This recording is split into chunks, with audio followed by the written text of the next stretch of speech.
기술혁신 스타트업을 지원하는 네이버 D2 스타트업 팩토리에서 여는 1년 중 가장 큰 스타트업 컨퍼런스 테크미츠 스타트업 2019에 다녀왔습니다. 요즘 화제가 되고 있는 스타트업의 다양한 기술 소식과 경험, 노하우를 공유하는 자리인데요. 제가 들었을 때 인상 깊었던 내용들에 대해서 한번 이야기를 해볼게요. 이번 테크미츠 스타트업 2019의 핵심은 네이버 D2 스타트업 팩토리 양상환 리더의 오프닝에 다 담겨 있는 것 같은데요. 저희가 생각하는 답은 딱 하나인 것 같아요. 고객과 시장을 처음부터 고민하는, 도달할 수 있는 시장의 크기에 비례해서 기업의 가치는 평가되거든요. 한국 시장에서만 머물 수밖에 없는 스타트업이 받을 수 있는 평가와 글로벌 시장에 진출할 수 있는 스타트업이 받을 수 있는 평가는 분명히 다른 거죠.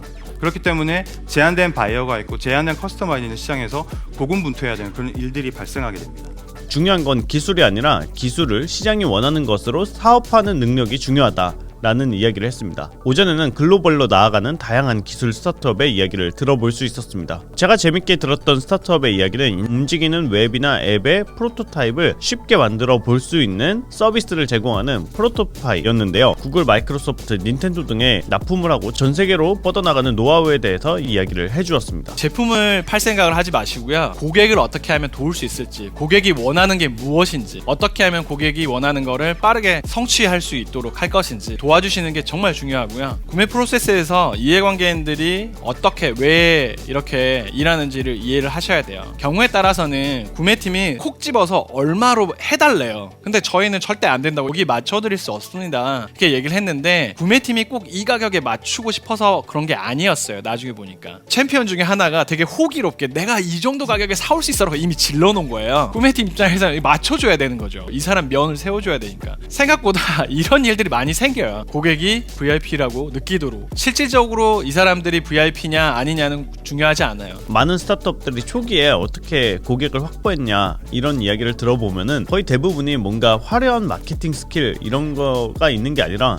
그냥 적극적으로 영업하고 좌절하지 않는 게 굉장히 중요하다. 고객 관점에서 제품을 제공한 다음에 계속 업그레이드를 해나가면서 고객이 진짜 원하는 것으로 만드는 게 중요하다. 이런 식으로 정말 노가다 같은 방식을 통해서 이루어지는 경우들이 많은 것 같아요. 저는 프로토파이 이야기를 듣고 나서 가우디오랩이라는 VR 오디오 기술 스타트업으로 시작을 해서 지금은 이제 첨단 오디오 기술로 피봇을 해서 성장하고 있는 되게 유명한 스타트업의 발표를 들었는데요. 페이스북에 오큘러스를 인수하며 2016년이 VR의 원년이다. 아니다, 2017년이 VR의 원년이다. VR이 올 것만 같았는데 오지 않았죠. 2015년 저희가 투자를 받을 당시의 VR은 다 아시는 가트너의 하이프 사이클에서 바닥을 찍고 이제 좋은 일만 남았다라는 이제 사이클을 보이고 있었는데 얘는 없어집니다. 그리고 조용히 이름을 바꿔서 믹스드 리얼리티라는 이름으로 바꾼 MR이 아직 바닥으로 가려면 시간이 필요해라는 상황이 놓이는 것을 볼 수 있습니다. 시장에서의 급격한 성장과 빠른 하강을 경험하면서 좋은 기술이 곧 좋은 제품은 아니구나라는 거를 깨달았고, 그때 당시에 팀원들도 정말 많이 불안해하고 흔들렸는데 새로운 비전을 세우고 피벗하기까지의 과정을 이야기를 해줬습니다. 무엇보다 중요하게는 지금 우리의 상황을 구성원들에게 모두 솔직하게 투명하게 공유를 했습니다. 이 상황을 극복하기 위해서는 우리가 한 팀이 돼서 같이 움직여야 된다. 개발팀, 연구팀, 사업팀 이런 식의 개념을 없애버리고 기존에 있었던 그 직급 체계를 모두 없애고 제가 모두를 일대다로 관리를 하는 전시 상황을 선포했습니다. 저희 투자사의 분 중에 한 분께서 틀라면 운전대를 확 틀어라라는 말씀을 하셨습니다. 관성 때문에 사람들이 잘 안 움직인다라는 거죠. 당연히 그 말 안에는 내가 지금 손에 들고 있던 이거 조금만 더 하면 될 것 같은데 라고 생각하는 그거를 과감하게 놓을 수 있어야 새로운 기회를 잡을 수 있다라는 얘기인 것 같고, 사람이 가장 중요하죠. 다음으로 인상 깊었던 스타트업은 비프로11의 강현욱 대표의 세션이었는데, 비프로11은 축구 영상 데이터를 분석을 해서 선수들의 훈련을 도와주는 플랫폼이라고 보면 될 것 같아요. 제가 평생 문과 쪽을 공부하면서 살다가 보니까 너무 세상의 반쪽밖에 못 보고 사는 거 아닌가라는 생각이 들어서 그때 군대 전역하면서 처음으로 이제 프로그래밍을 배우게 됐었고요. 그렇게 막상 프로그래밍 배우니까 너무 재밌더라고요. 저도 이렇게 유럽에 발전된 그런 축구 시스템이나 이런 것에서 이런 소프트웨어가 없다는 사실을 처음에 몇 번 출장 다니면서 발견하고 되게 놀랐고, 이게 진짜 기회가 있고 한번 인생을 걸어봐야겠다, 그래서 생각을 하게 됐었던 거였고요. 이게 제가 처음에 해외 사업을 준비하면서 많이 알아봤을 때 되게 많은 분들이 현지화 전략 이런 것들을 좀 많이 이야기를 하시더라고요. 한국이냐 독일이냐 이런 거를 뛰어넘은 그냥 사람들이 보편적으로 뭘 좋아하냐 이거에 더더욱 포커스를 맞춰야 한다고 생각을 하거든요. 사실 현지화를 고민을 하면 현지 회사보다 더 현지화를 시킬 수는 없잖아요. 정말 스포츠인들이 좋아할 만한 게 어떤 건지, 그런 그냥 인간 본성에 좀 되게 집중을 하려고 노력을 많이 했었습니다. 이게 저희가 익숙한 시장에서 사업하는 게 아니기 때문에 기존에 한국에서 하는 것보다 5배는 더 빠르게 새로운 걸 배우고 새로운 거를 시도하고 그런 능력을 좀 갖춰야 될 거라고 생각을 하고 있습니다.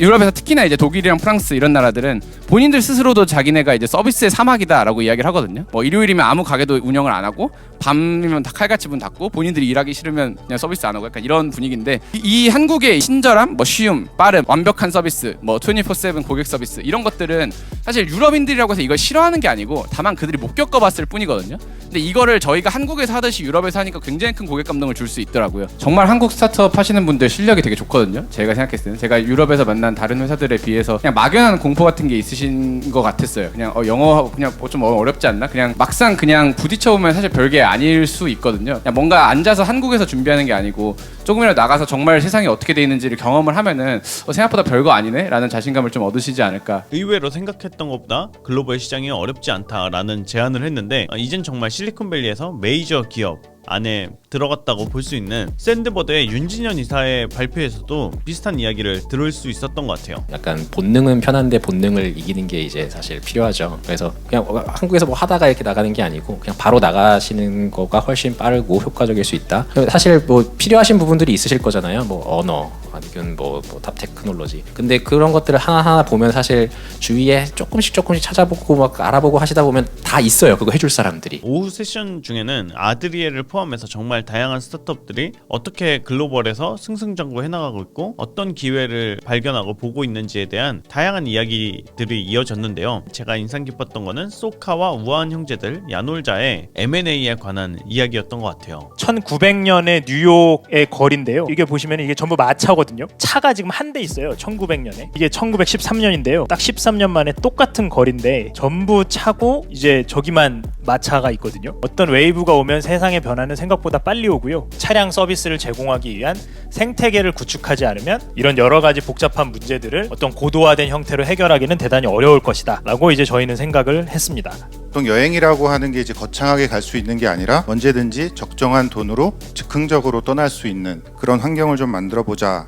레스트라고 하는데 이동하고 거기서 머물고 또 즐기고 쉴 수 있는 환경들을 만들어야 된다고 생각을 했고요. 야놀자는 우리 펜션을 인수를 해서 이제 인벤토리 팔 수 있는 펜션을 절대적으로 늘리고 또 예약 관리 표준화를 하고 판매 채널 다각화를 하고 있습니다. 비품을 호텔에 공급하는 것들은 한국 물자조달 주식회사라는 곳을 인수하면서 조금 더 규모 있게 할 수 있게 되었고요. 이 과정에서 이제 저희가 이제 투자나 인수를 하는 거는 결국은 시너지를 내려고 하는 거잖아요. 관심 분야는 뭐 여러 가지를 좀 뽑아볼 수 있을 텐데요. 드론을 이용한 배송이라든지 로지스틱스 그리고 키친이나 아니면은 다양한 이 키친 오퍼레이션 내에서의 자동화를 위한 그런 어떤 기술들을 개발하는 그런 회사들 또한 관심을 가지고 보고 있습니다. 큰 스타트업이 작은 스타트업과 어떻게 협업을 하고 어떤 방식으로 엑시트의 확률을 높일 수 있는가에 대한 힌트도 얻을 수 있었던 정말 재밌었던 세션인 것 같아요. 단연 화두가 있었다면 인공지능이었던 것 같은데 그런 기술보다 훨씬 더 많이 강조됐던 거는 기술을 시장이 원하는 것으로 만들어서 사업화를 해라 였던 것 같습니다. 크게 꿈을 꾸고 머리는 냉정하게 하고 뾰족하게 나아가라 라는 메시지를 들을 수 있었던 정말 좋은 자리였던 것 같아요. 네이버 D2 스타트업 팩토리에서 앞으로 이런 이벤트들 더 많이 열어주었으면 좋겠고 저희 2호도 쉽게 가지 못하는 듣기 힘든 이런 정보들에 대해서 요약을 해주고 이런 식으로 이야기를 해주는 컨텐츠들 다양하게 만들어서 여러분들 비즈니스와 커리어에 도움이 될 수 있도록 열심히 컨텐츠 만들어 나가겠습니다. 안녕.